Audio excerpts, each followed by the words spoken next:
Domestic violence victims suffer in silence, feeling like they can't come forward. And this can be especially true for men in these types of relationships. ABC4's Kayla Baggerly looked into how changing the narrative will help many of them speak up and report it. Male victims of domestic violence may feel like they can't talk about what they are going through behind closed doors. Experts say they may be afraid to reach out for help because they feel shame or are worried they will be judged. You were just berated, belittled, put down, degraded. 1 in 2 women will experience intimate partner violence in their lifetime, and 1 in 4 men. And those numbers could be underreported. Men hesitate to report it simply because, we all perceive men as being these strong male folks, and if you're involved in a domestic violence, they don't want people to view them as being weak, and it's really not weak. 2 months ago, professional bull rider Demetrius Omar Latif Allen, also known as Ouncey, was killed in what police are calling a domestic violence homicide after he came to Salt Lake City to compete in the Utah State Fair.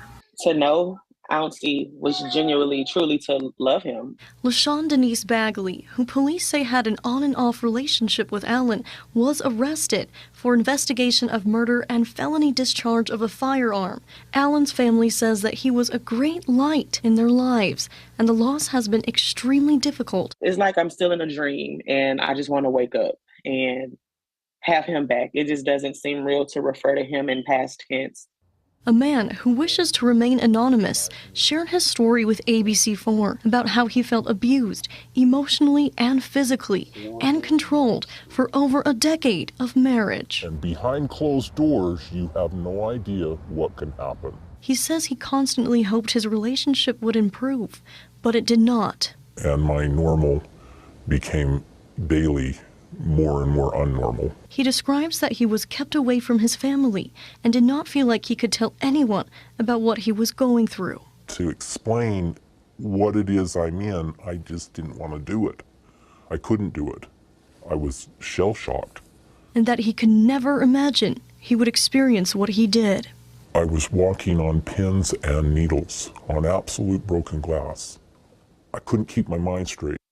And eventually the abuse put him in the hospital. She hit me so hard that it knocked the wind out of me. The mental abuse also took its toll. My soul was ripped from me. But he said men may feel like they won't be believed or they might be trivialized, which is why it can be difficult for them to come forward. When do you ever hear about that woman that screams and yells to where that man is deaf? Well, you don't.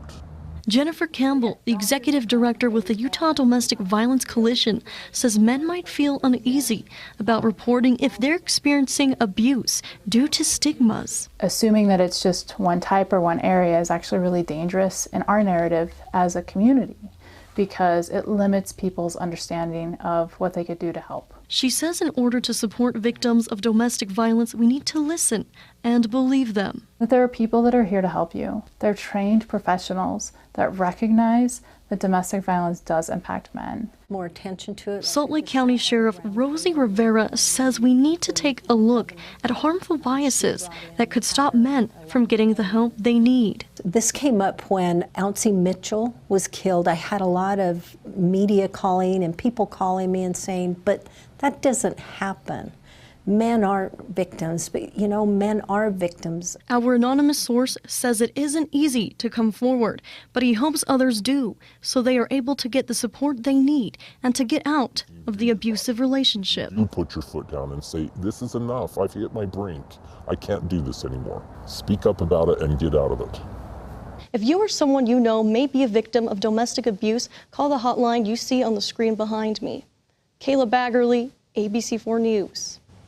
Now, so far, no charges have been filed against LaShawn Bagley in the death of Ouncey Allen. We did reach out to the Salt Lake County District Attorney's Office for comment, but haven't yet heard back.